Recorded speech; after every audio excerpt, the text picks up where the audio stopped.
Your last name ain't change.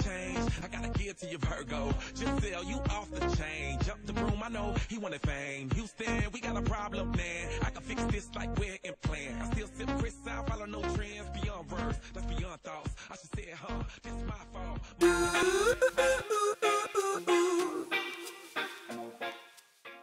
Iris, você está envolvida com a Estação Goiânia desde o início, quase, né? Sempre sendo o rosto da marca, do shopping. Me conta como que é poder acompanhar essa evolução, né?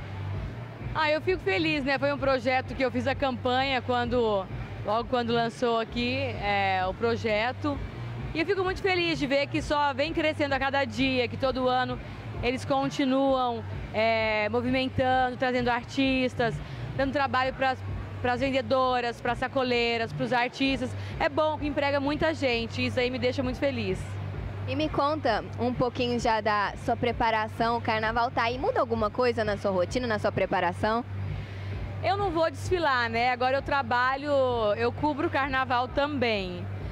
Muda um pouco, assim, não muda, mas eu tento, assim, perto do verão, fazer um pouco mais de ginástica, porque a gente acaba tendo que trabalhar mais, tendo que ter um preparo melhor. Porque o batidão é duro no carnaval, viu? Iris, você é praticamente de Goiânia quase, né? Você vem muito aqui. Como que é desfilar na frente do pessoal de Goiânia?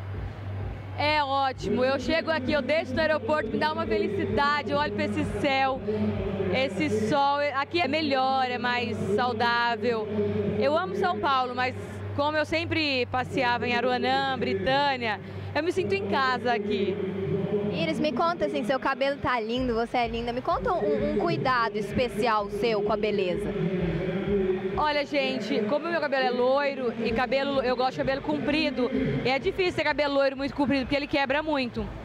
Mas pra manter ele assim saudável, eu sempre que eu lavo, eu deixo uma ampolinha, passo uma ampolinha nele, 3 minutos no banheiro e toda vez eu hidrato. Não adianta só passar um creme, tem que hidratar.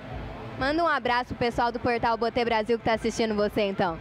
Gente, pra galera aí do Botê Brasil, beijo de coração, Feliz Natal pra todos vocês e obrigada pelo carinho.